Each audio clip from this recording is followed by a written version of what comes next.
Hello everybody, just to let you know that we are recording this Teams meeting. Thank you again to Kim who reminded us.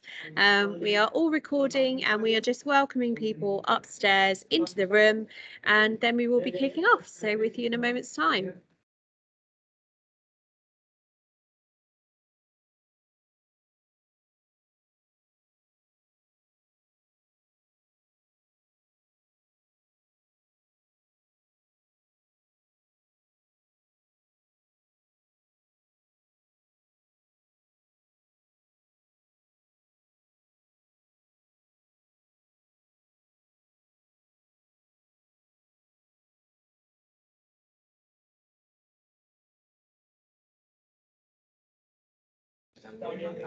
Hello everybody, thank you for joining. I think we're now up to 12, 13, 14, 15 of you online. It's brilliant, thank you so much. We are just entering the room, getting a little bit noisy, you can probably hear, so I'm going to go on mute for a moment. But thank you all for your patience, we'll be with you in a moment.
Hello everybody, we are almost there. Just wanted to remind you all that we are recording today's I was about to say today's broadcast, it's like the weatherman. We are recording today's event. This is Skillslabs NetZero industry event.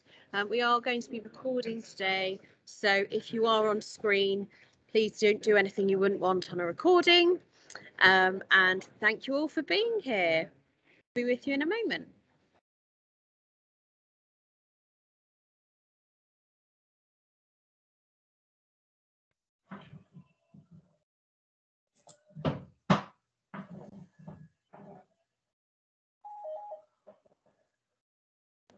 Welcome, Anita. We'll be starting in just a moment.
So shall we make a start as you've all gathered here? Thank you so much for coming along this afternoon. I know it's been sort of a bit of a whirlwind from our side, and we're absolutely delighted to welcome you this afternoon. I'll just run you through the format of what we're going to do,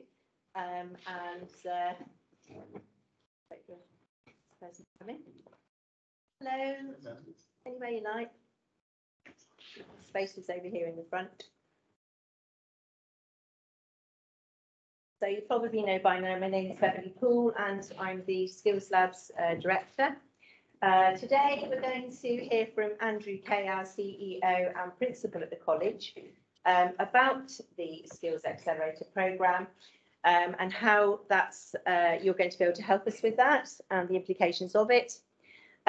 Following on from Andrew, we are going to hear from Astrid Davies, who is a management consultant, and her specialist area is talking to companies about change, in particular in the sustainable marketplace. Then we're going to have a Q&A and a break so that you can have some sandwiches and some cake, which have been provided by our students from the catering department, which is incredible. And then when we come back, we'll hear from me about what the next steps are for you guys and how you can help us. And then our last speaker today will be Ross McNally from the Hampshire Chamber of Commerce.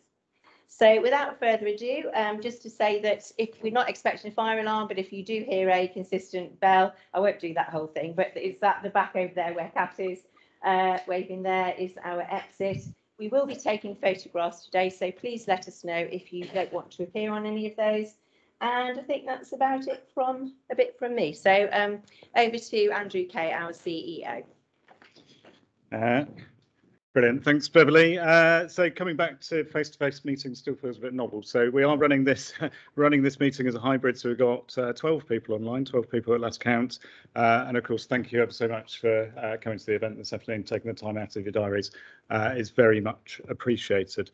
So I wanted to give you a rundown of where we are in terms of the Skills Accelerator programme, the Strategic Development Fund, and then make a direct link to what we're trying to achieve as a group of colleges in the Solent region around improving skills for net zero and a net zero economy and targets for being reducing our carbon footprint by 2030, and that really important ambition. So a bit of a background, first of all. Check with slides are moving on, and colleagues online should be able to see those. So where did Skillslabs come from in the first place? Well, it came from a white paper that the government released in January 2021. This white paper, Skills for Jobs, Lifelong Learning for Opportunity and Growth, if you wish to have a look for it after the meeting. It really talks about reforming further education to support people to get skills that the economy needs throughout their lives wherever they live in the country. But this white paper particularly focused on post-16 skills with an ambition to increase productivity and support growth industries and give individuals opportunities to progress in their careers. And lots of ambitious content within the white paper, but very much focused on that post-16, so young people aged 16 to 18, but also adults who want to retrain or reskill. And the Skills for Jobs white paper had a number of ambitions, but I've picked the 4 headline points. One of those is about putting employers at the heart of the system so that education and training leads to jobs that improve productivity and fill skills gaps. And really, that's the essence of why we're here today. So as businesses and as employers, we value your input as a group of colleges to understand what your business needs to be able to improve productivity. And I think that's particularly relevant at the moment. We're here across the sectors, whichever industry people are working in, trouble with recruiting new talent, retaining talent, and reskilling. And that in some sectors is very much stifling business growth. So another key point in the white paper was investing in higher level technical qualifications to provide a valuable alternative to a university degree. And people will be very familiar with an A-level route going on to a 3-year residential degree at a university, often travelling out of area and maybe moving back to their home area. But what government is particularly interested through this reform is fast tracking those technical skills at level 4 and level 5 to get people into technical level jobs more quickly.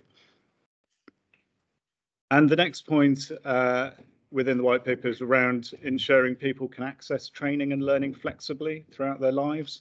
So a range of qualifications at different levels, delivered in different ways, different durations, and with flexible funding to support people to retrain. And the final point is around excellence in teaching and further education. So to deliver excellent skills for the next generation, you need outstanding teachers who have the competency in the industry, but also that passion to pass that on to others. And the DfE is currently running a campaign about encouraging people to come back into teaching or to transfer their skills from industry into a college environment, and that has potential to be incredibly helpful. So, what's Skillslabs all about? So Skillslabs is one project within a number of the Strategic Development Fund, and the Skillslabs will bridge that gap between businesses and education to develop the skills for the future. So that's bringing you together with the colleges, and we've got representatives from a number of different colleges in the room to be able to engage that conversation. And today is very much about a conversation. So after you've heard from the presenters, we really want to listen to you, listen to what you've got to say, ask you some questions and get your feedback so that over the next months and years, we can start to pivot our curriculum and deliver the training that you need. So Skillslabs is a collaborative project. It works with the Solent business community to support business growth, talent development, and ultimately have the impact on the local economy.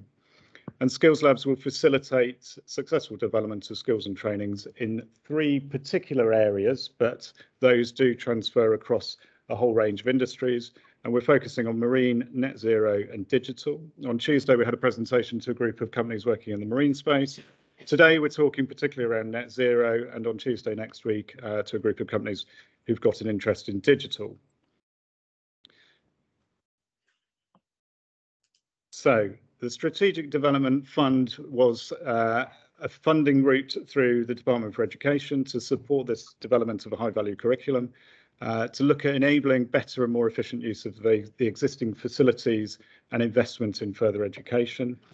And if you think about the 10 colleges just in the Solent region, there's probably upwards of 20,000 or more young people aged 16 to 18 studying in those 10 colleges.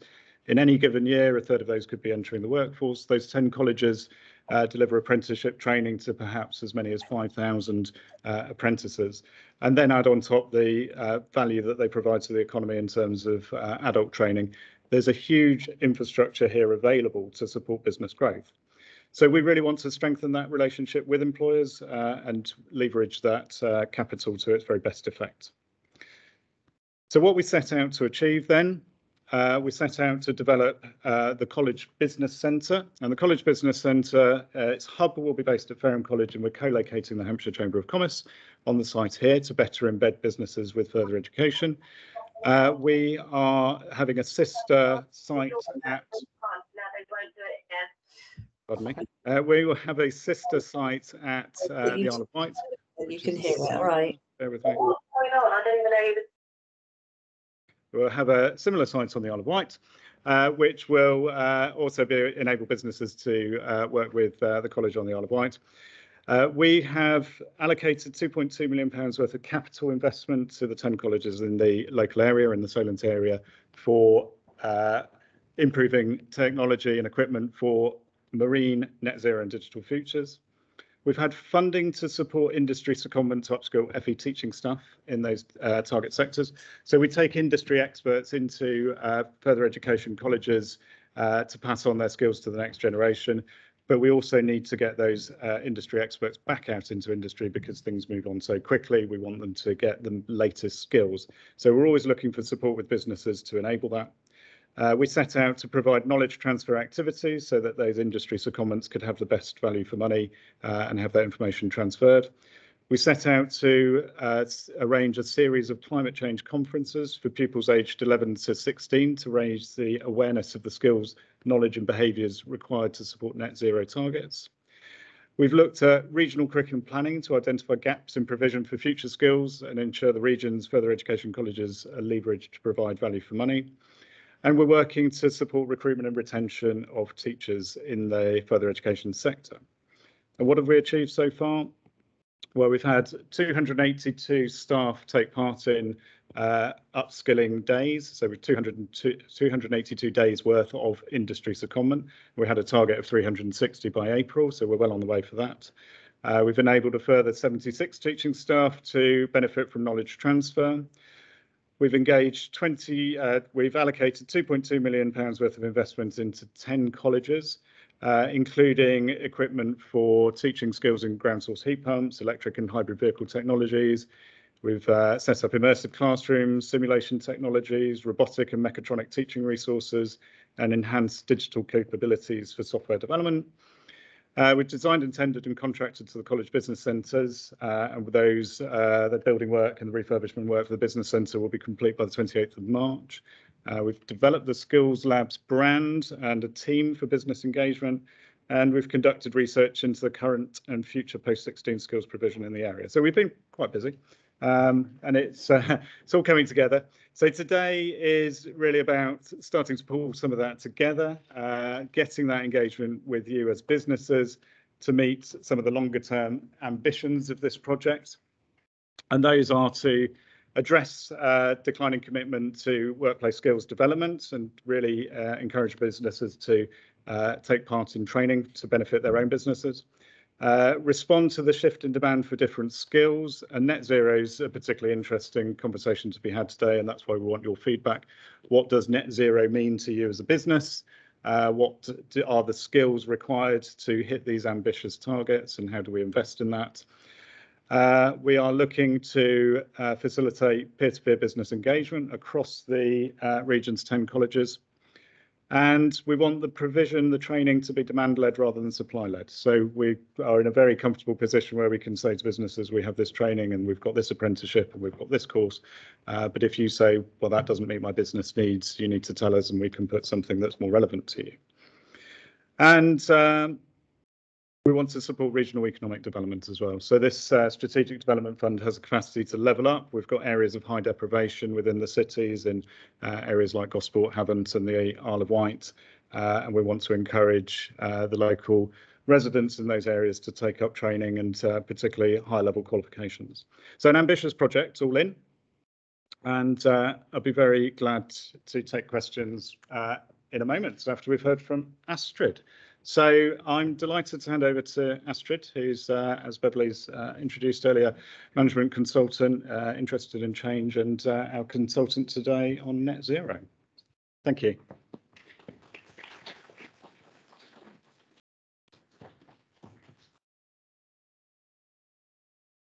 Thank you, Andrew. Can everybody see me and hear me? Everybody, can I get some thumbs up from people? Yeah, I like a responsive online person. Thank you, sir. The reason I'm asking that is so I don't have to keep standing here by the dais, because I'm going to be moving around a little bit, and I know that's going to give the tech gents a bit of a collywobble because they might not be able to hear me. So if you can't hear me, I'm going to look at people online. You need to tell me like that if you can't hear me. In other words, hold your ears, all right? So you need to just make sure that you can't hear me. If you can't hear me, just let me know. What I'm going to do is first introduce myself. Well, I would if it was on. You just On that one? I'll click on that one. Okie dokie. Yeah. And then I can then move on. Yeah. Okay. Lovely. Thank you. Sorry. I'm here because of a lifelong passion in sustainability, natural world conservation. Been at that for about 40 years. Yeah, I didn't start at birth.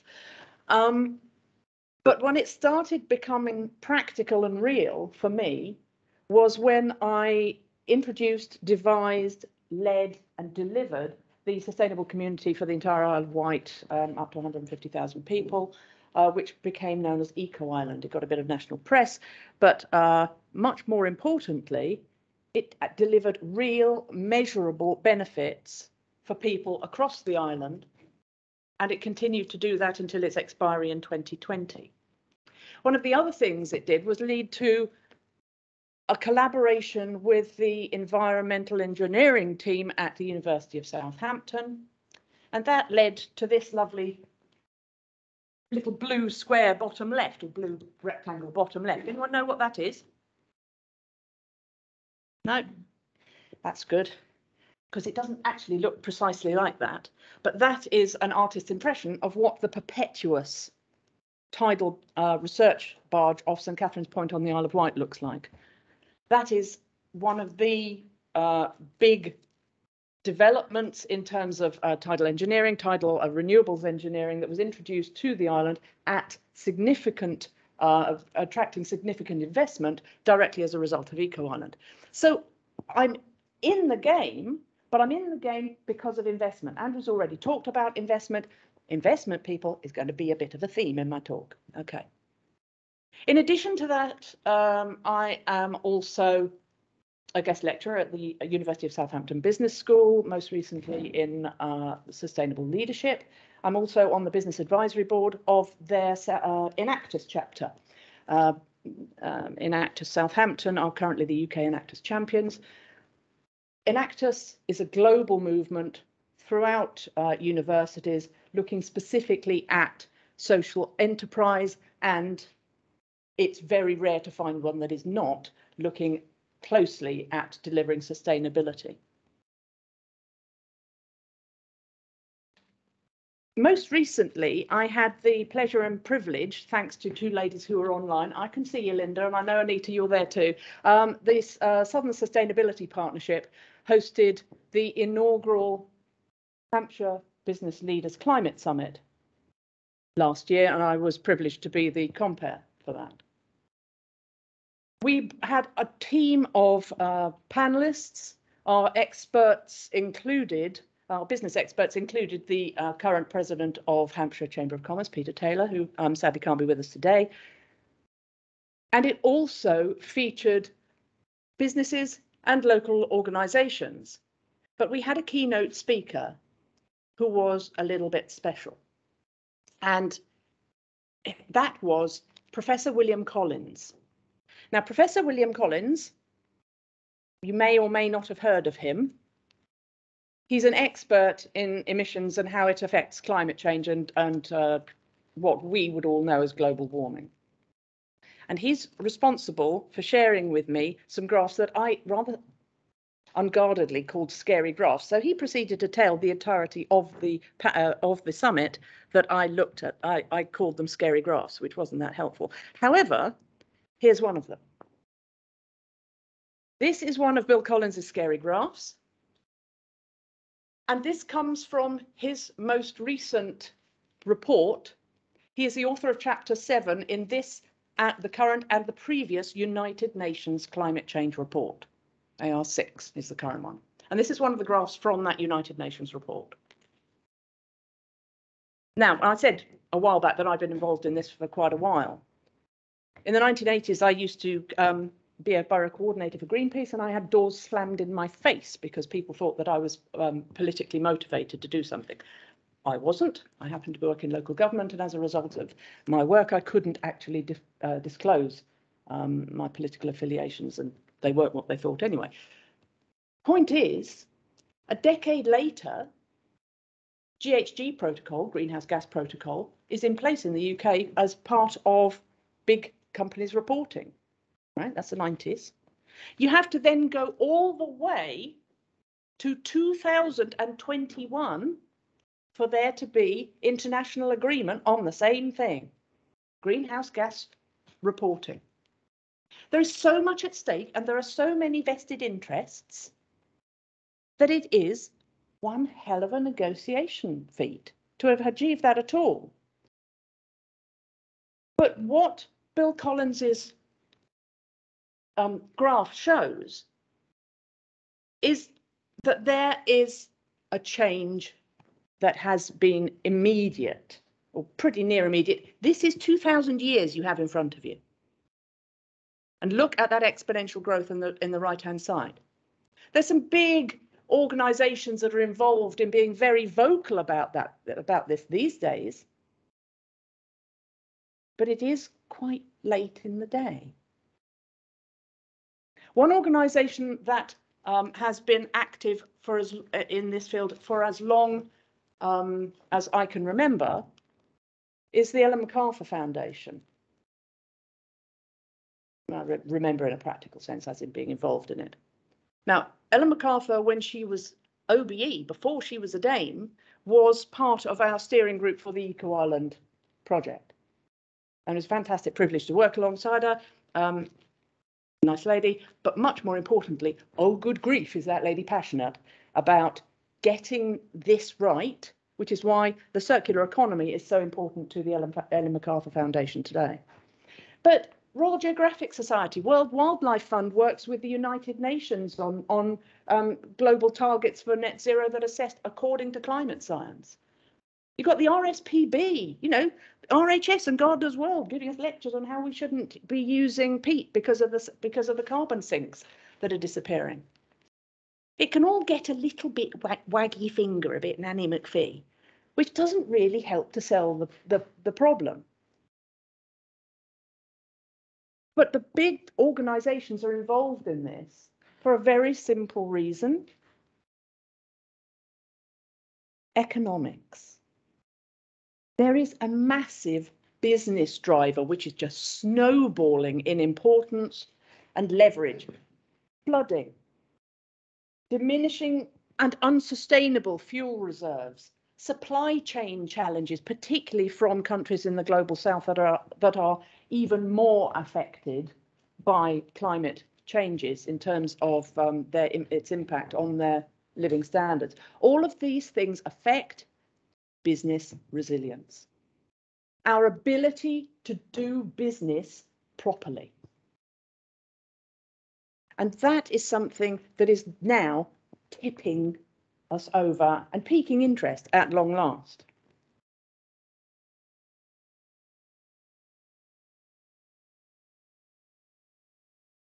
Okay, my animations aren't working.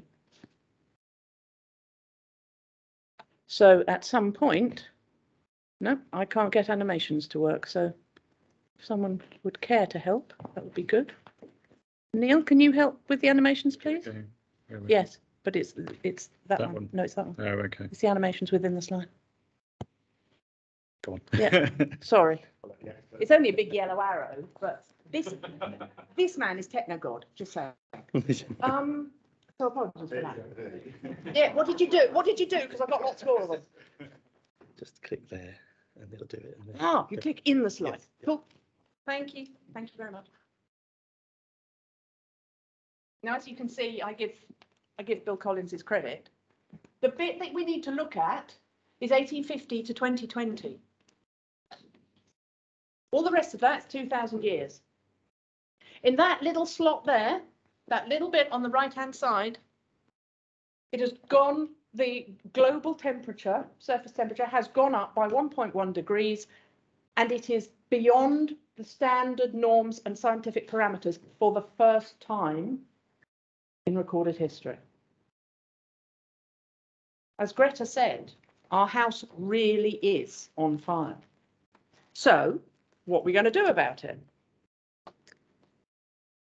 What we're going to do about it is deal with it through the government's strategy.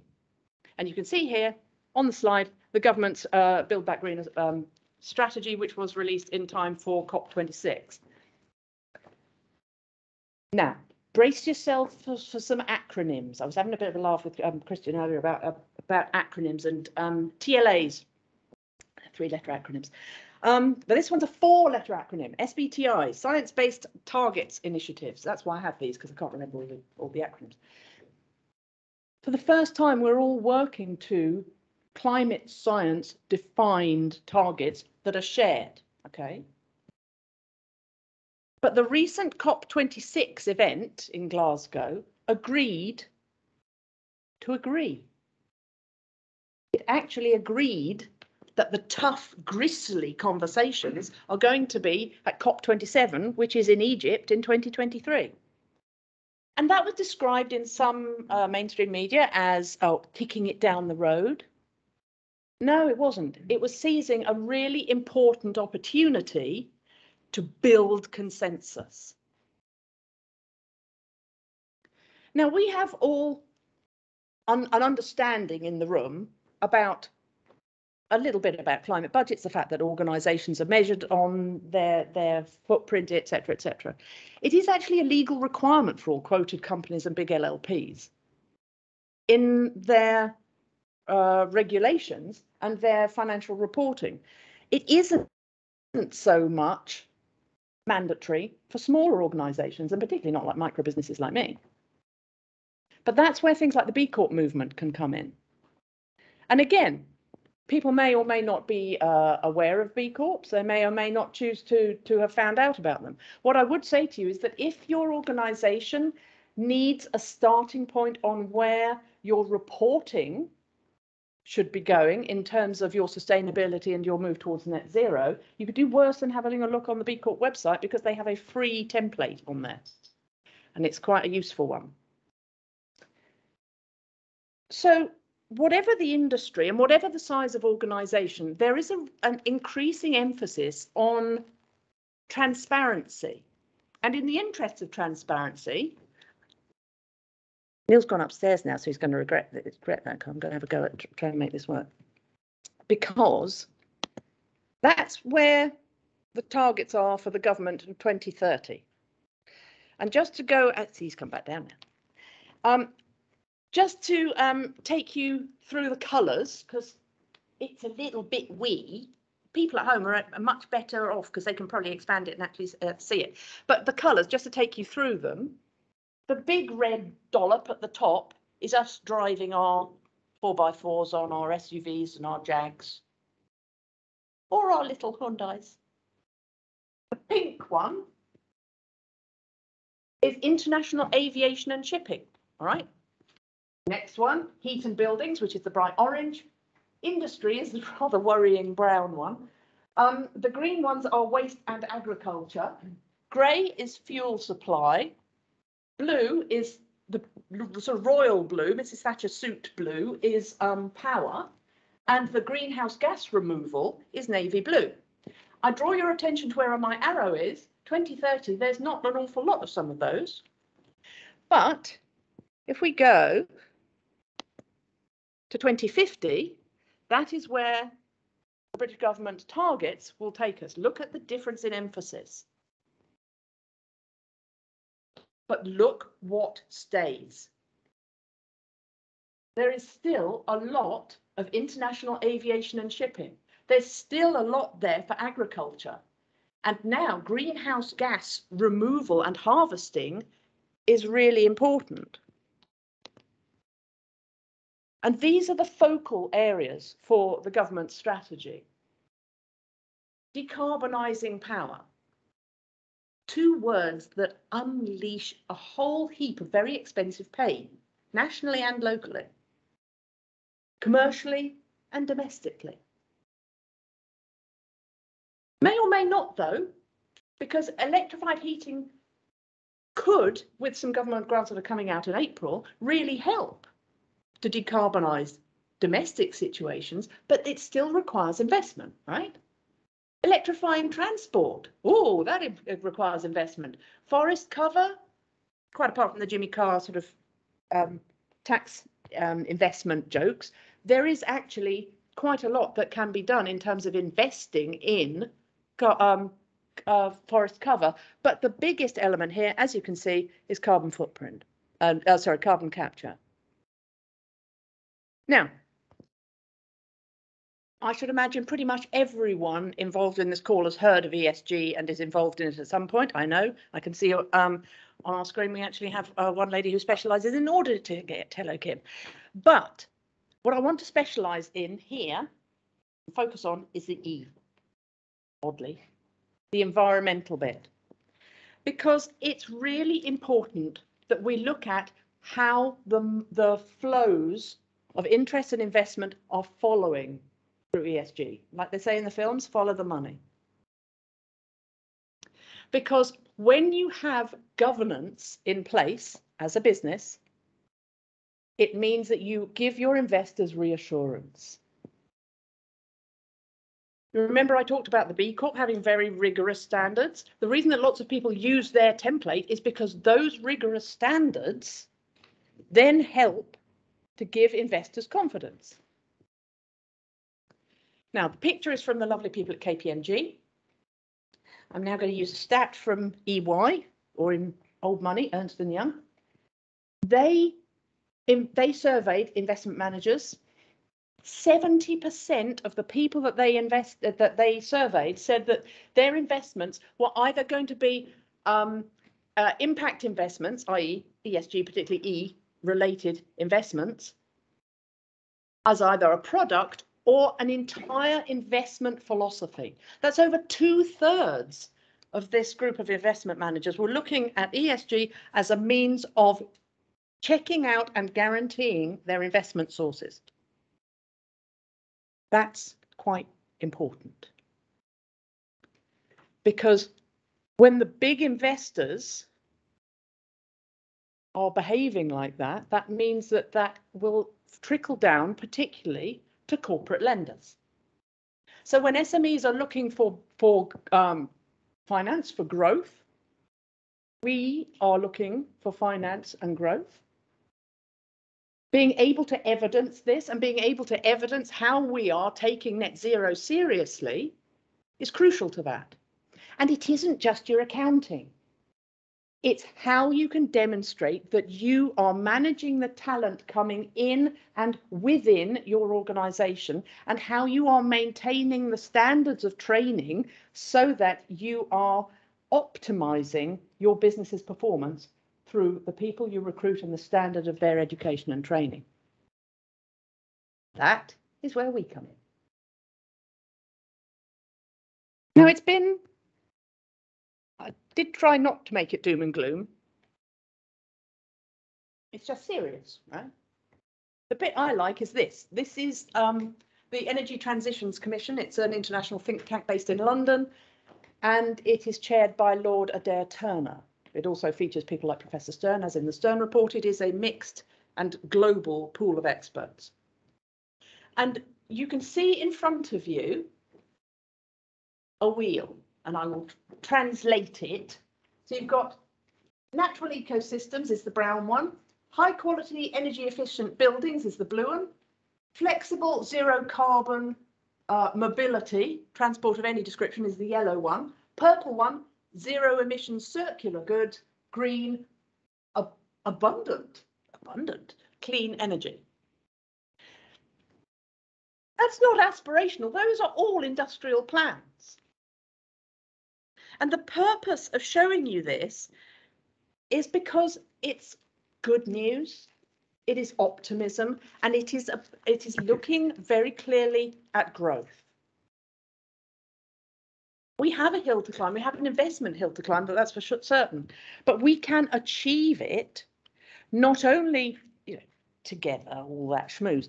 The point is, we have opportunities to expand and grow into this in ways that probably we didn't have before. There really hasn't been this sort of push before.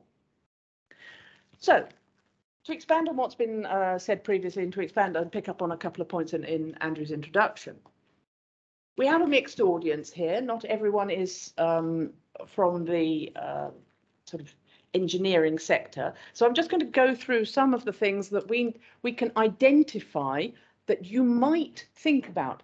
And even if you don't do them now, think about how you might develop and augment your business so that you could grow into them, because they are going to be yawning great opportunities.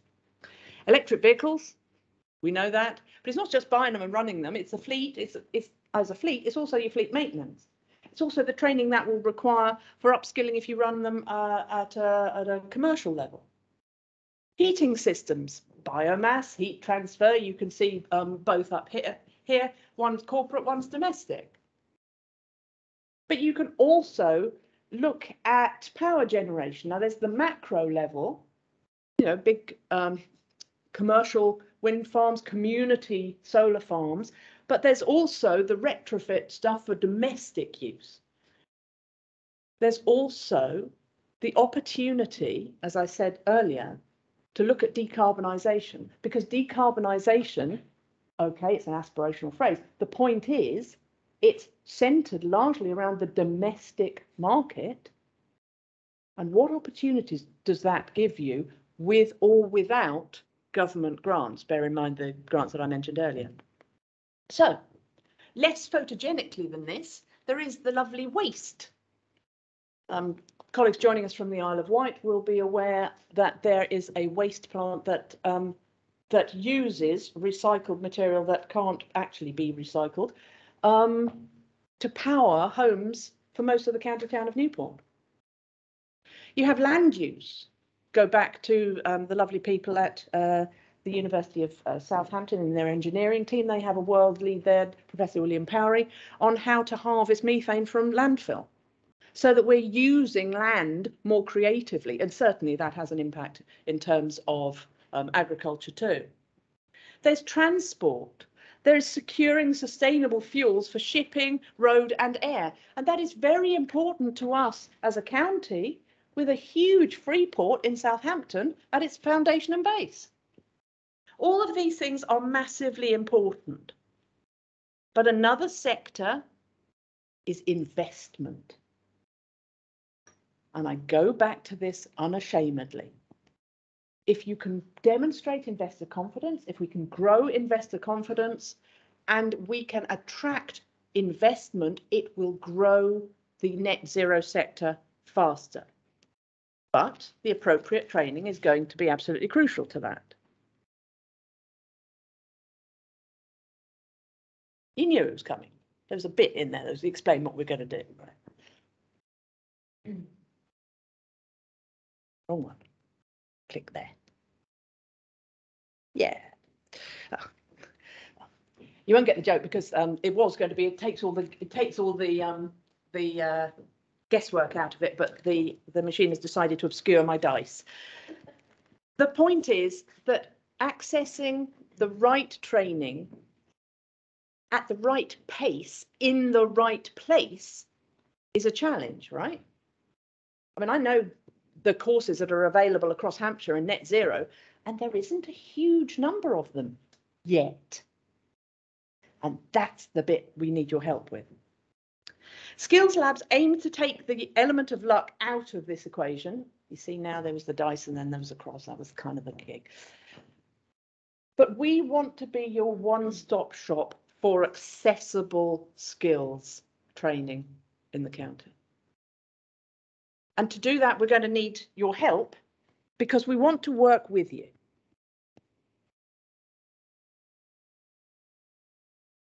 We want to develop new training for your workforce, both the retrofit and the innovative, embracing new opportunities wherever we can. But what we also want to do is go beyond skills and training to find out what equipment you need your trainees to be using. A lovely example and insight from one of my clients.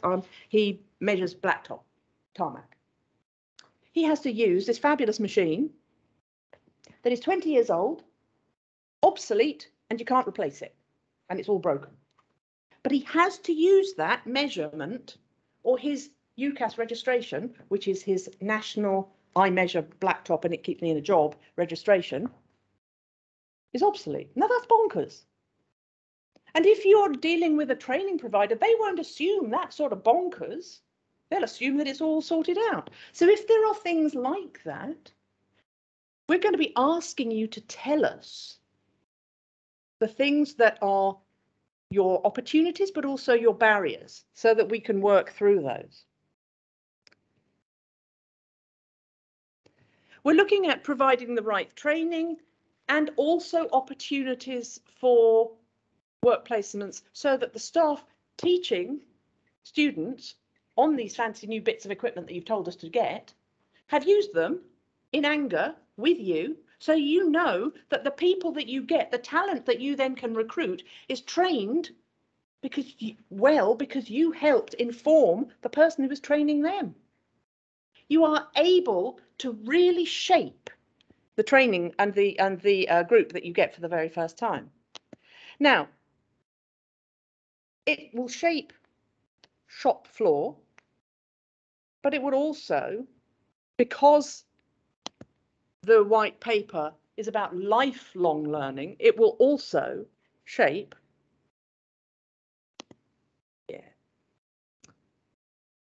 it'll also shape board level down. And that's the beauty of having the business centre here, because Ross and his team will be able to work with you all to upskill people at the senior levels too. So you will be able to raise the game of the net zero industries across Hampshire. And that will improve everything, not just improve it, it will serve to future-proof this industry. That's me done with fighting with my technology. What I would say is that Beverly is going to be explaining how that piece about technology works, how that bit about upskilling and training works, how that bit about equipment works, because she's going to be talking to you later in much more detail about how you take that forward. Thank you. Q&A.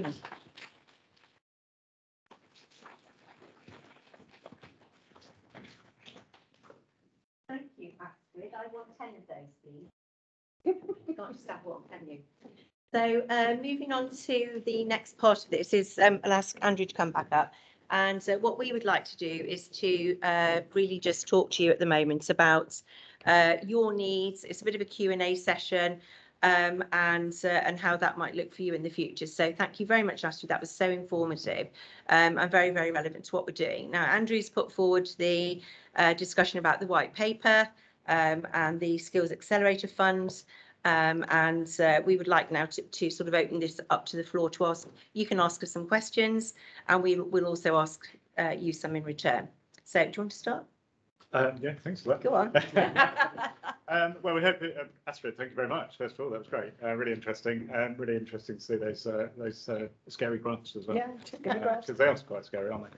I think NetZero, this was a really interesting get together for us, a meeting. We weren't really sure how businesses interpret what net zero means to them, because to many businesses it can mean very many different things. So we're very interested in your feedback on that. What skills do you think are going to stifle your business growth over the next few years? How are you going to meet those criteria around ESG?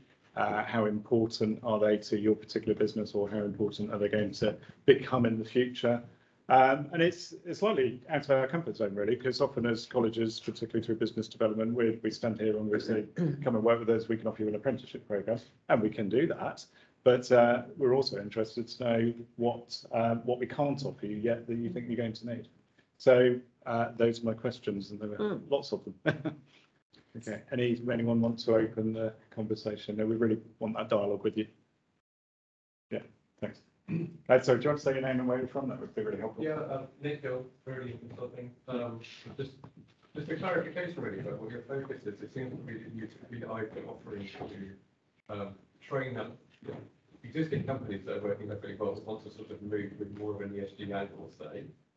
They might need some training with their existing staff, understand more about all of that.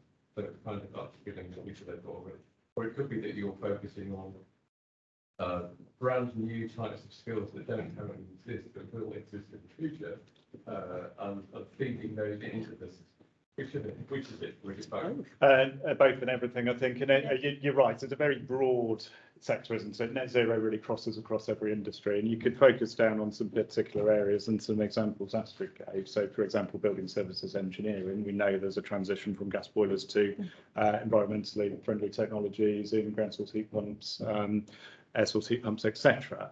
So, and we're moving there. We're moving there at a pace. For example, at Ferrum College, we're redeveloping our electrical and plumbing workshops to have a focus on those technologies. We've bought new equipment. We're talking to businesses who know they're going to need those.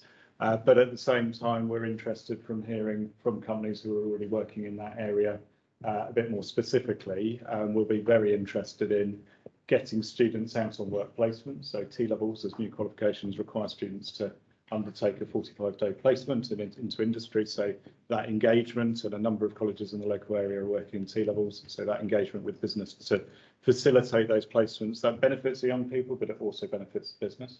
So that's one example. And then on a more academic level, perhaps upskilling people in the workforce to understand what those commitments around ESG are, and how that can be delivered in a leadership context through an organisation by good leadership skills, environmental leadership. Yeah. Do you want to? May I just add? I think that there's a really important opportunities here. There is a tendency. I say this. I'm not an educator, so I'm sort of on the outside a little bit of the curriculum development bit. But there is a tendency to assume that if you're going to college and you're going to be doing the widget, and you're going to be doing the widget, and you're going to be learning how to do the widget, or wire the widget, or make the widget. There is much more that a college as excellent as this can do, and I say that because I'm paid to do the NetZero bit with you. I'm not paid by the rest of the college to do anything at all. But when I came in here and I saw the breadth and depth of what they can work with you on, I was blown away. So if you're looking to grow your audit requirement, if you're looking at growing your fashion requirements, now there's not many people here who are necessarily running a fashion organisation, but think of it in terms of retail. Think of it, all those different things where you could really do with having young people coming in, or people of any age, retrained, coming into your workforce as well-shaped talent. So what we need you to do is think about what you need, and it is any and all, as Nick, thank you for that question, Nick, but it's, and what else? That's the bit I really want to get you to think about. What else could you do? What else could this grow into for you? It might be a side hustle. It might be that your business goes off down a totally different alleyway, but it won't be a cul-de-sac. Whereas if you carry on doing what you're doing and you don't buy into this, what you're doing currently will end up being either a cul-de-sac or an auditing nightmare. Your choice. So there's a lot of opportunity there. Breadth is what I'd ask you to think about. And as part of the Skillslabs offer, which I'll talk about in a minute, is when companies come to us, it's not just going to be about what we've actually got as an offer now or in the future. Astrid and I have worked on a number of projects where we've looked at UN Sustainability Development Goals for companies and how you can implement those into businesses. And it might be that some companies actually haven't worked on that process yet. So there's areas that we are looking at which are helping to underpin and put the strategy in place first before we then start to look at the skills and the requirements of your staff. So as part of the Skillslabs offer and the 10 colleges, which I'll come on to later in our programme, is we can actually support. Somebody's got their hand up. Yeah, that's right. I could see. So we can actually support your underpinning and strategy, which is the point I was going to make. Do you want to do a question? Shall I take questions? Yeah. Forgive me, people online. We're not looking at the screen. We're looking at the audience here. So we know that you're there. I'm just going to click. I'm just going to, I won't unmute. I'm not going to touch that. You'll have to unmute themselves. Yes? Okay, so I can see that Kim Goodall's got her hand up, and I've got some other people as well. But Kim, if I can ask you to go first, and then we'll go on to the others. I was just going to build on the point that you raised, Astrid, that the breadth of across sectors, etc., the opportunity is absolutely massive. And whatever your business is, whether you're a hairdresser interested in sustainability, there are plenty of opportunities for you to contribute to net zero. It's just that you might not quite understand what they are. Many obviously don't, but you're starting to see things like refillable bottles and that sort of thing. But there are some, as well as the net zero, there are also social factors involved in ESG, as the S standing for social, that are also important for businesses and very important for their brand and their customer profile. I mean, I don't know if anyone noticed on the news last night the publicity for Deliveroo in terms of how they were treating their employees. That sort of skills can all be wrapped up with how businesses respond to sustainability more broadly. net zero and also social factors and also governance and how well run the company is and how they communicate that. So that's all I was going to add. Okay, thank you, Kim. Forgive me, I'm just going to reprise the start of that because I haven't had the wit to turn the thing up. So apologies, I hadn't turned the volume up. Kim is an ESG consultant, and she's joined us, and what she was saying was that she was really making the point that the opportunity is all. You have got such a breadth of opportunity. Forgive me for the very brief précis, but I know we've got others, Kim. Thank you very much for that. Just got to see who we've got. Okay, Tim. Can I ask you to unmute and share your question or your point with us, please? Yeah, so thank you. My question is, at the moment, my company is supporting the development of a low carbon heating apprenticeship. And one of the big challenges that we're facing is even when we have written the apprenticeship, getting it delivered by training providers who will have the relevant skills is going to be very difficult. We've sort of referred to it as sort of train the trainer. And I was kind of wondering if Skillslabs would be able to potentially help us with that. Tim, yeah, thanks for your question. It's Andrew. And sorry, I didn't catch which company you're from, Tim. From MCS, the Microgeneration Certification Scheme. Okay, yeah. So I think that's exactly what Skillslabs can do to help support that. So we very much recognise that the skills to deliver the new technologies are going to be challenging to find. So as a collective, and this is really where we want to leverage the collaboration between colleges, as a collective, we can come together and try and support those new apprenticeship standards. Some of the work we're doing at the moment involves building communities of practice of teachers who are working in particular areas to deliver that training to groups of teachers across colleges. Because I think that the demand for this is going to be a national challenge. And there's work happening in other parts of the country as well through similar strategic development funds to try and develop the skills to deliver these new apprenticeship standards. So yes, worth a conversation if you're happy to pick that up separately offline. Yeah, that would be great if someone could contact me. Like my email address should be with like Eventbrite or whatnot. So if someone could contact me afterwards, that would be really good. Yeah, that's brilliant, Tim. We will definitely do that. Thank you very much indeed. Thank you very much. Got a question from the floor. You said. So it's just a thought really in all of this. So my organisation, Community Energy South, we develop communities that are ready for net zero. Yeah. One of our observations is, you know, the green installers in those communities can cherry pick their work. Yeah. Yeah. And what we need is about behaviour change really. Yeah. And so we need to recruit from within those communities. Because we feel that a really good way of going forward is to have champions within the communities to roll out. And yeah, it's just to make that point really. I think that's brilliant, and that's really around levelling up as well, giving opportunity to people within communities. So it'd be great to take that conversation forward as well if you'd be happy to. Yeah, absolutely. And on top of that, yeah, obviously finance for households, yeah, private sector, so that we can get some low interest finance deals out there. Yeah. To really roll out the market. But the biggest issue is the supply chain. Yeah. Not being ready. So we need those jobs. Yes. So can I just pick up on that? Actually, we've been talking to quite a large company about how we can support their talent development as well. And it's not just about looking at people that have got, degrees, or as Andrew said, it's that levelling up agenda.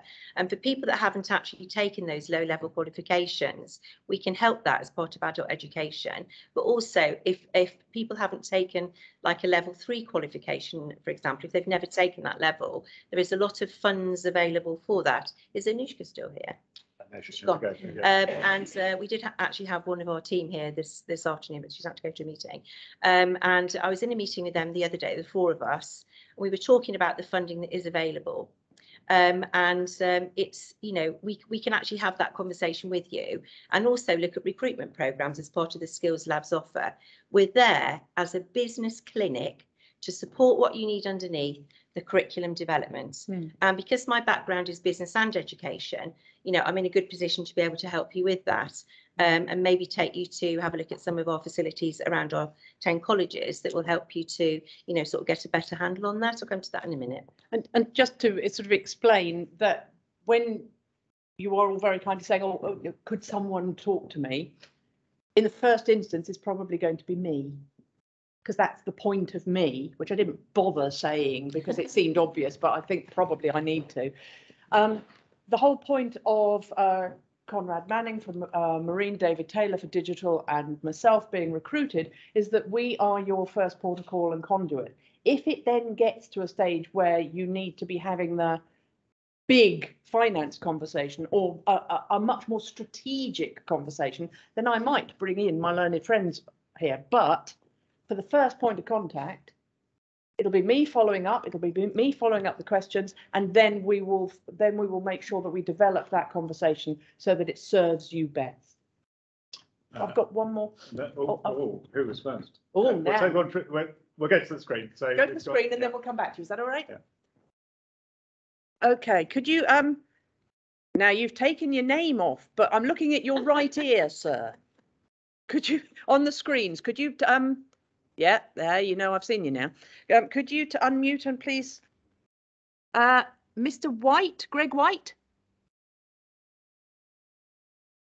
Oh, thank you. Thank you. I wasn't sure who you were referring to for a moment, and I had my hand up, but yeah, I couldn't see if there were any others.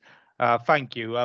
Yeah, I just really wanted to second what Tim of NCS mentioned. I mean, I work at Southampton City Council and working on a big program called Low Carbon Across the South and East, which is an ERDF funded program. And we're talking to SMEs throughout the region, Hampshire, Solent, and all the way across to Essex, down the Isle of Wight. So we're focused on SMEs, and we're looking at energy efficiency projects we can assist them with both financial and non-financial assistance, and also building the low carbon goods and services supply chain. So lots of work to do there, as you'd imagine. This program runs till June 2023, and hopefully it will be renewed after that point. But I just wanted to support what Tim said, because I talk to businesses on a daily basis, and a whole range of businesses you can imagine. But what I'm getting a feedback from quite strongly is a real underlying demand for training in installation of renewables, heat pumps, and so on. That basically, unfortunately, the funding program I represent doesn't give funding towards that training. I know there's a high demand for it, and also a lack of energy efficiency auditors in this country.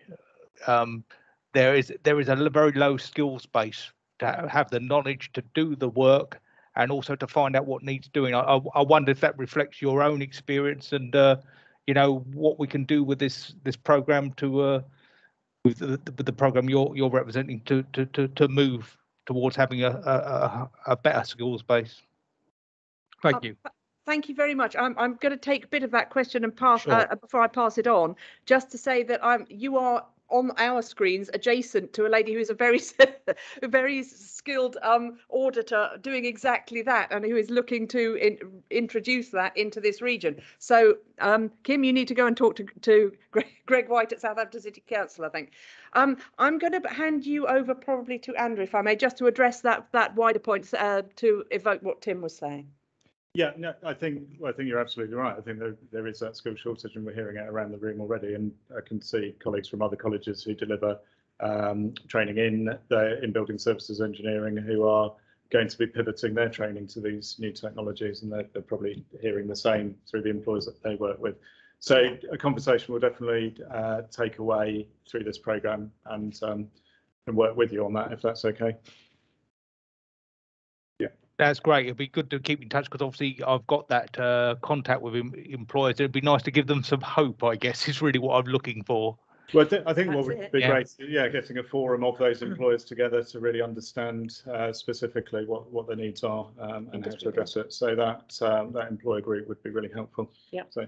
Just to finish on that point, Greg, actually, when we've got the physical space ready for Skillslabs, which will be at the end of March, we're going to start some industry boards, which I'll be putting out to the group again this afternoon. And if we can get people together that need to talk about that further, We'll be holding those once a month, which will be an opportunity to really push this forward for ourselves and our 10 partner colleges to make sure that we're covering what it is that you need. So that will be all part of that agenda, which I'll come on to after we've had our sandwiches. But I will, except he won't. So you can wait for us to eat while we eat sandwiches, people online. Sorry about that. Craig, what I'll do, this is Astrid again. What I'll do is I will get in touch with you, and we will make that connection nice and strong, so that we can make sure that there's representation from the people you're working with on the industry boards. Yeah.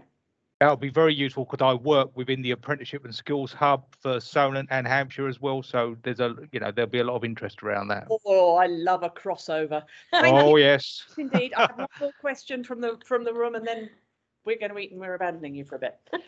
So. And my question was, within our industry, there's a massive skill shortage, there's an aging workforce as well.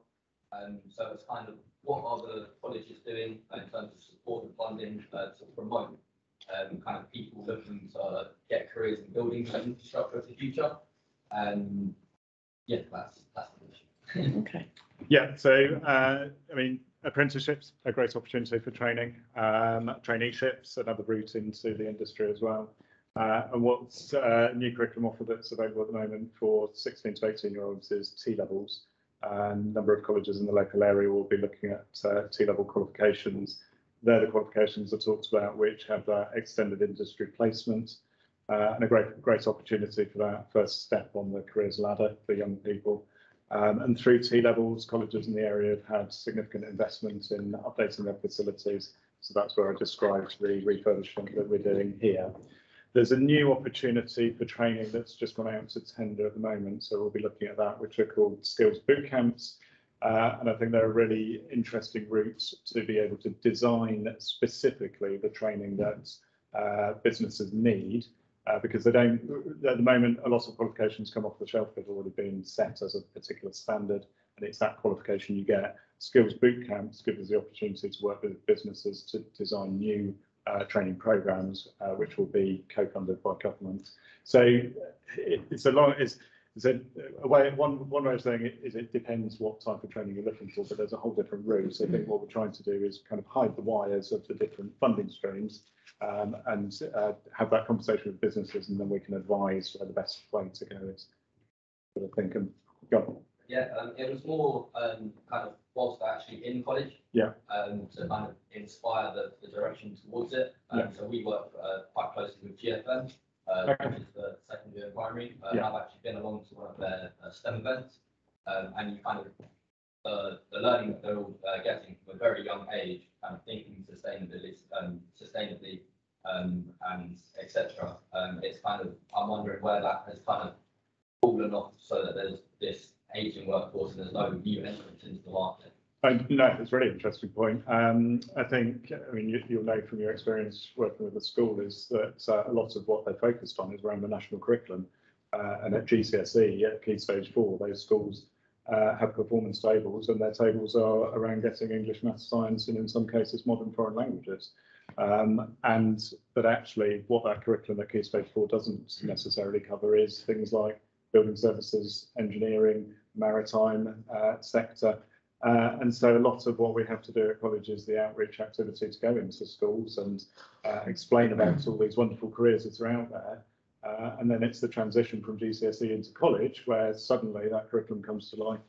The equipment and the resources that we're able to train on are completely different to what young people have in school. So we do try and work, and all the colleges are in the room will be doing that, going out to schools, getting schools into colleges, and seeing what's available. But I think what's great is where people who are working in the industry, like you, who's probably relatively new to the industry, as we've been recently come out of the school system, is able to go back into it and talk to those young people directly and say that this is the route I took, this is the career I'm in now, and try and facilitate that dialogue. So if you're interested in doing that, we'll get you involved. In actual fact, I've had somebody else contact me today from one of my clients to ask the same thing.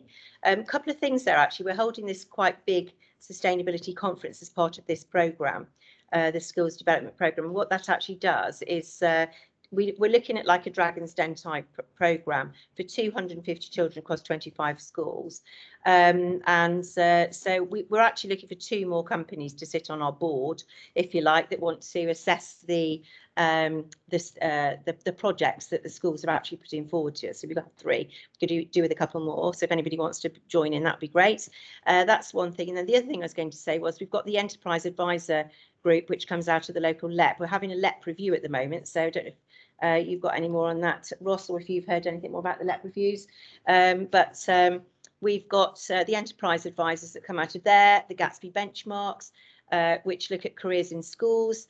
And over lockdown, I was actually working with one particular school, calling upon my network to get people from different industries to talk to students online every single day about a different type of job. Because if they can't see it, they don't know it exists. And that is absolutely passionately, honestly, what I would like to do. So if you're interested in that, absolutely great. And then Ross and I are talking about Young Chamber, so we can bring that along as well, and we can have innovation zones at Skillslabs as well. So really happy to talk to you about that.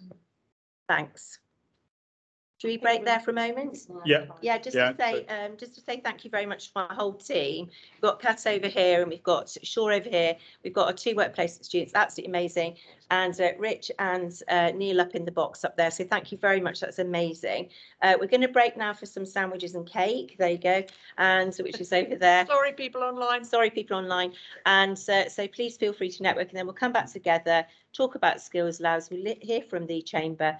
And then you can mill around in your own time. Can people online network online?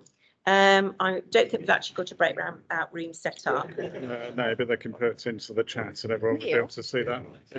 Can we set up a networking chat room in Teams for people online?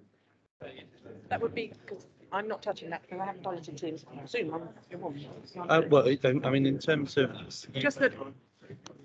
For folk who are online, what we're trying to do is set you up a networking room so that for those of you who want to actually sit and exchange details and whatever, you can actually do that.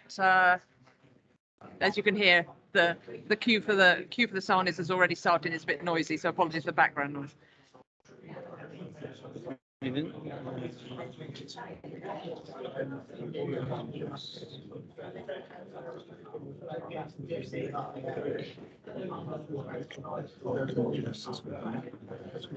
is a It's a breakout room one.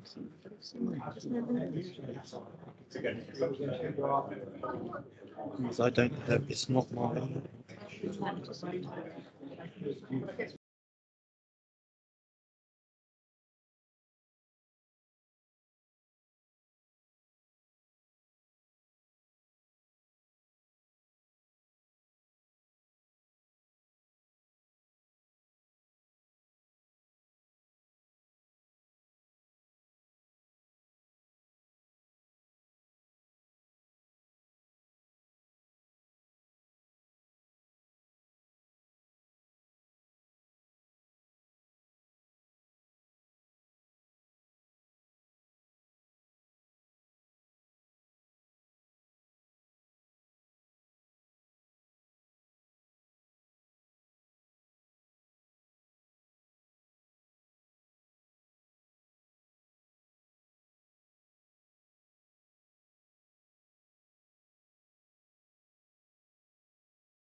Move back in.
for Education who's here today, Jay Hunt, and we were just saying, you know, what great facilities we've got to be able to offer people.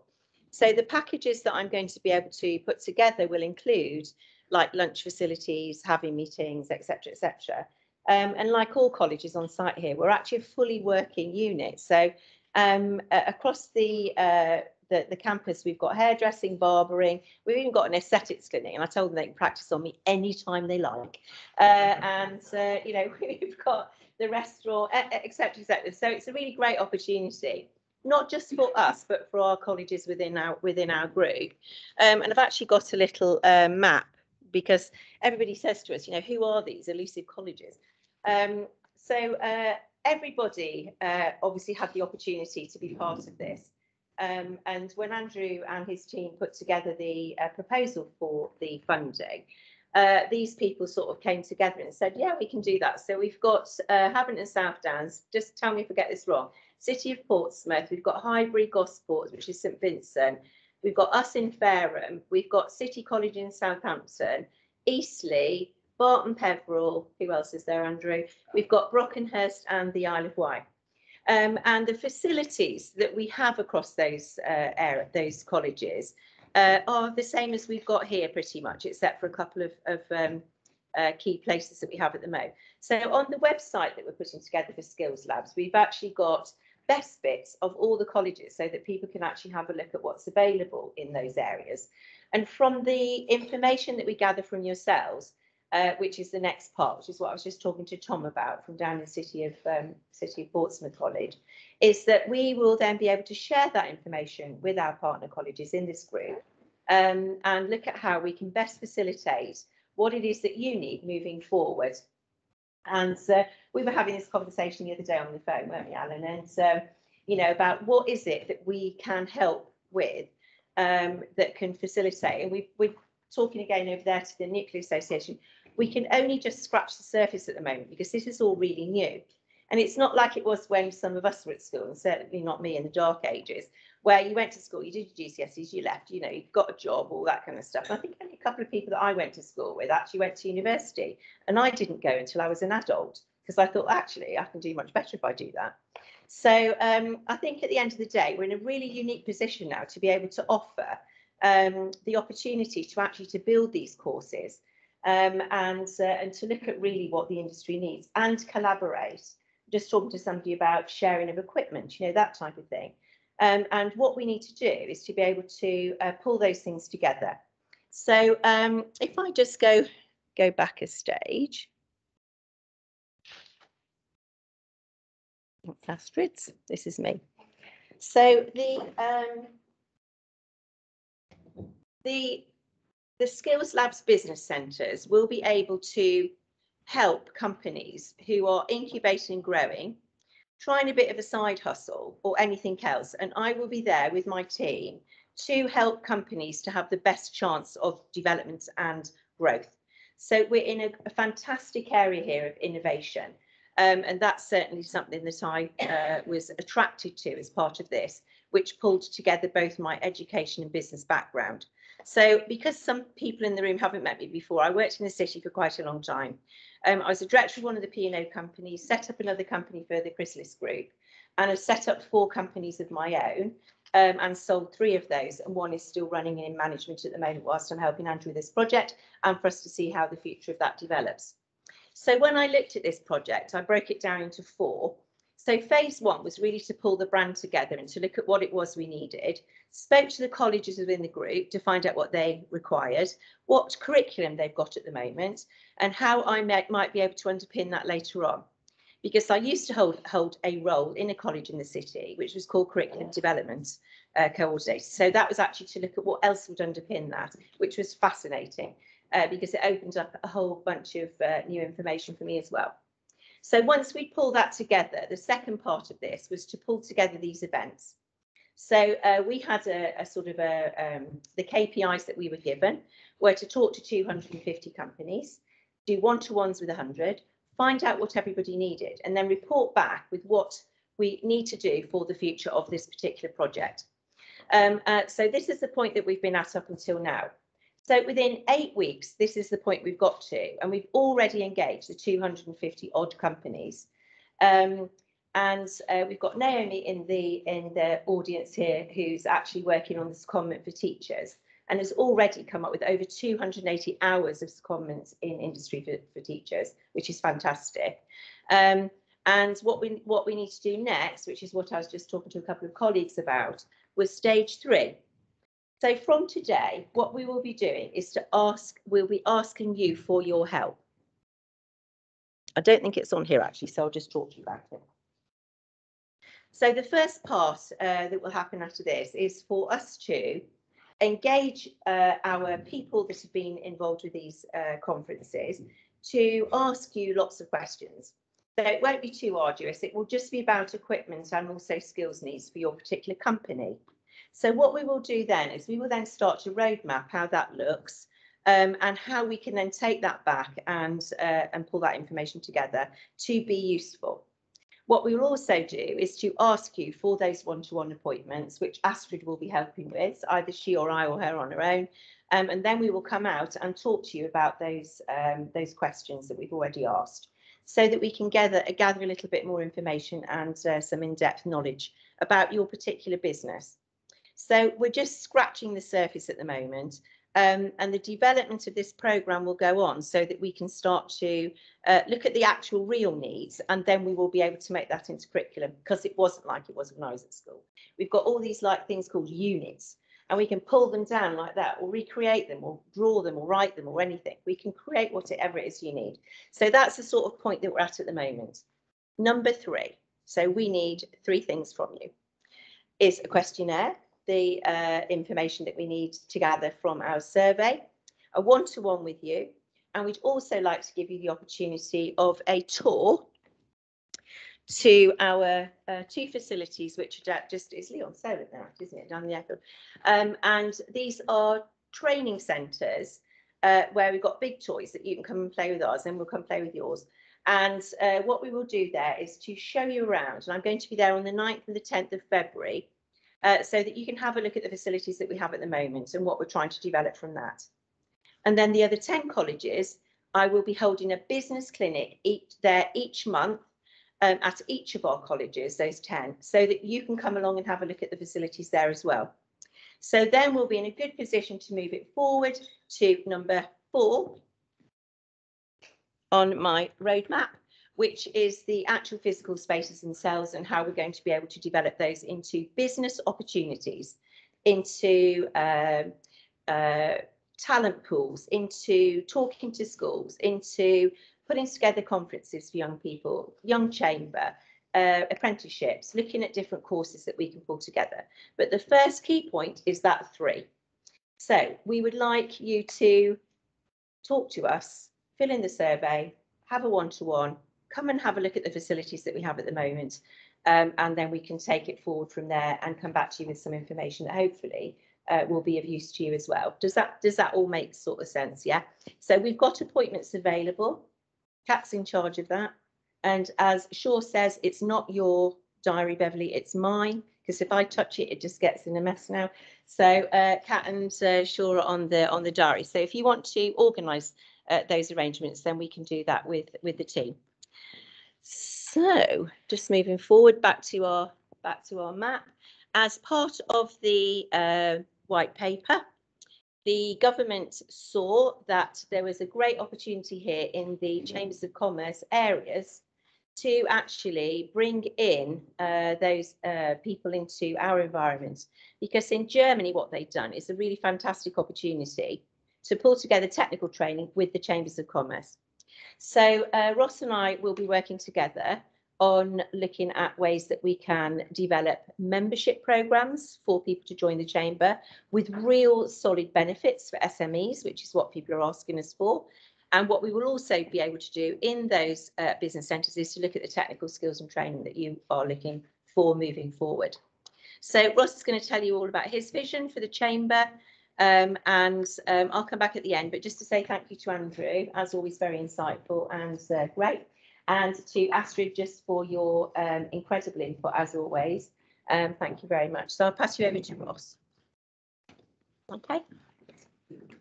Hi, thank you everybody. I'm Ross McNally. I'm the Executive Chair, Chief Executive at Hampshire Chamber of Commerce. Welcome.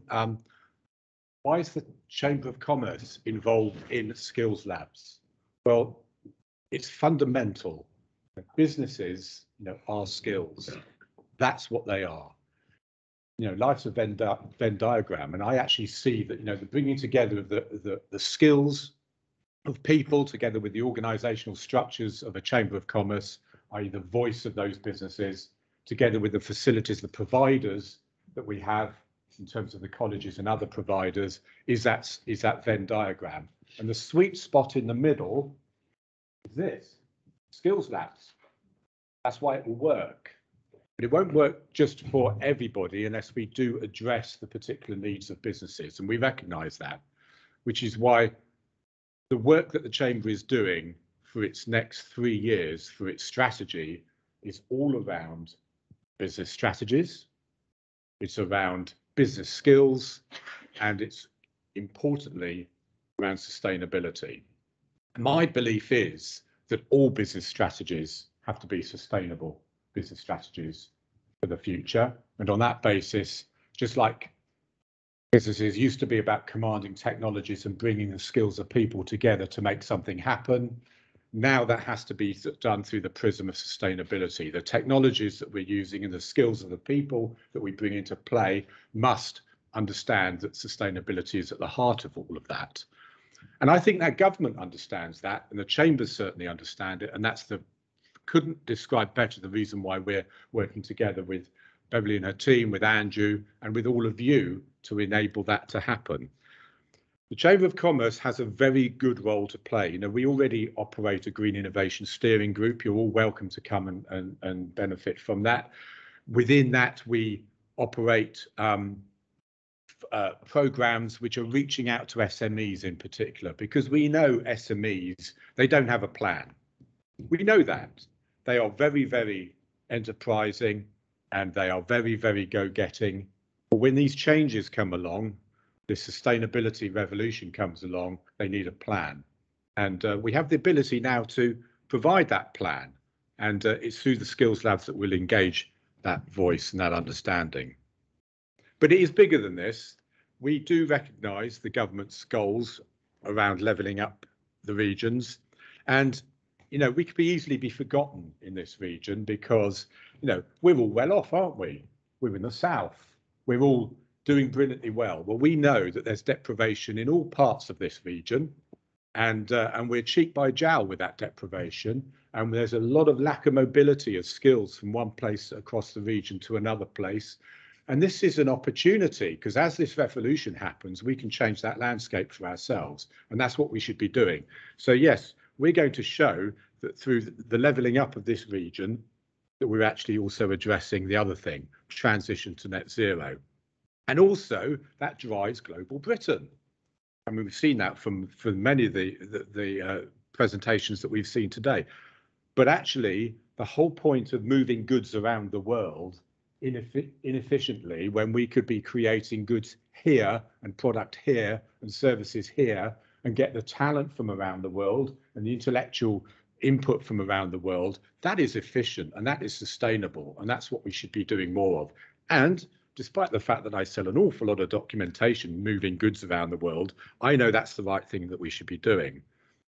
So it's about creating that, and it's also about joining up our approach, making sure that there is this one-stop shop. Skillslabs is a perfect example of that. I've been saying for years, for more years than I can count, that the whole of the business support infrastructure, the ecosystem, should be joined up. Well, this is a physical manifestation of how we're going to make that happen. And as I say, it's going to be celebrating that thing that is the Solent. Start with what you can manage. That's always the rule. And if we can really make this urban, rural, maritime, wonderful country, wonderful land that we live in, that with all of the benefits that it has, work for us, we're going to be really changing our world. And then that moves on to the wider world. We do need to understand the skills needs, and I'm not going to say too much about that because I think the presentations have been absolutely superb around all of that. But the skills element I'm going to address is the point that Beverly made earlier, which is basically it's about bringing the businesses so that their strategies and their goals align with that, with the skills needs solutions that we can provide. And in a way, I take responsibility for that because I think that's part of what the chamber should be doing. We should be having those conversations. We should be representing that voice. We should make sure that the businesses get that if they get that strategy right, then everything else underpins it. And that's really part of what I'm going to contribute to the Skillslabs, so that the skills needs really are fit for purpose with those business strategies and with those ambitions and those goals. But it's all got to be evidence-based. Got to be credible. It's not going to be a wish. It's got to be based upon what their real business can achieve, and therefore the skills that come in to enable that commercial and economic success for the region. Why a business centre? Well, actually, you know, I do believe in these sort of water cooler moments. I do believe in bringing people into a space, and I know I've seen it in sort of Scandinavia and other places where basically, you know, they believe in the village, they believe in the community, and I believe, you know, in a community of practice as far as businesses are concerned. But to make that really happen, despite the wonders of Zoom and Teams and everything else that we're using on a daily basis, the serendipitous sort of moment that occurs when people have conversations, and several will have happened today, I know, happens because people come in and they relax and they engage with each other. And so we want to create a space where that happens. And what better thing for us than to be actually sort of co-located, the anchor tenant, if you like, for this skills lab. So we're sitting there and we're 1 degree of separation from all the solutions that you need. So you get your skills solutions on the one hand through the skills labs, and you get some of your business thinking solutions through the Chamber of Commerce, and you also have a place to go where you can just unwind, do your business, and set up meetings. That's what we'd like it to be, but it's about making it happen. So I want your commitment that when it's there, you'll tell everybody and you'll use it and you'll make it a place to go, the place to be.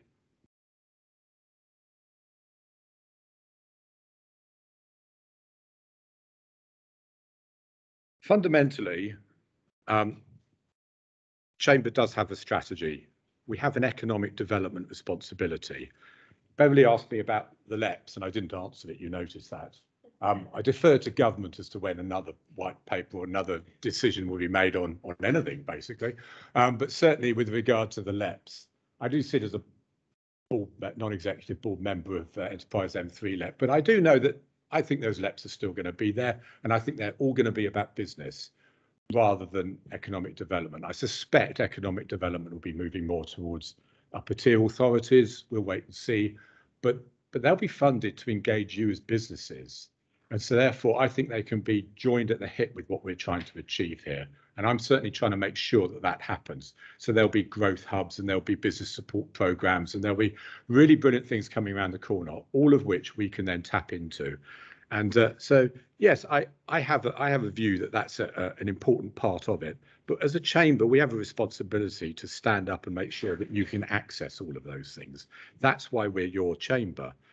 But we want to build a world-leading marine and maritime economy. You know, the free ports are an important part of that, but we want to make that a reality.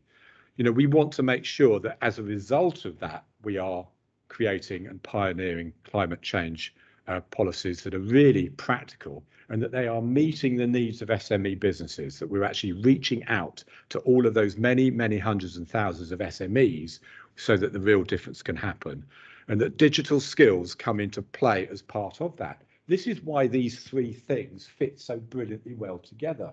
One's about our economy, one's about the inevitable environmental change that's happening, and the third one is part of those technical solutions for us.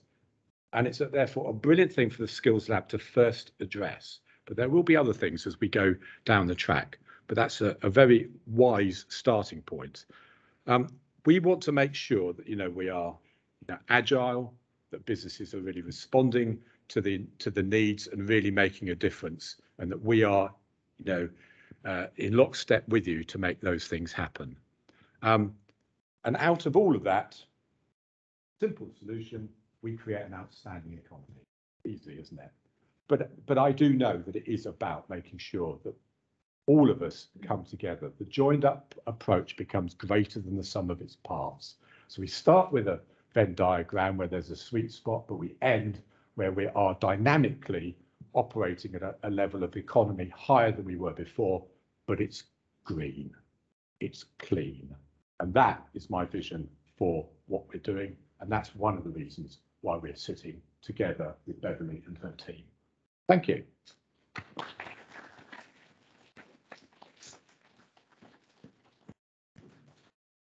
I know that's quite a lot of information in one afternoon, isn't it? Thank you, Ross, that was great. I think sort of from now, what we'd like to do is to engage with you, obviously, and talk more to you about your own needs. You have business supports, we have the structure, we have the infrastructure, and we have the education opportunity to be able to pull this all together. So thank you so much for coming along this afternoon. We're very, very grateful for your time. You are the first of this particular piece of work, and there will be others when we'll ask you to come back. If you'd like to be part of our industry boards, we'd love that, and then we can get together and talk to you on a regular basis. Steve will check your temperature when you come in to make sure you're all safe. So just to say thank you so much for this afternoon, and please mill around, eat more cake, and come and talk to us about how we can help. Okay, thank you so much. Thank you.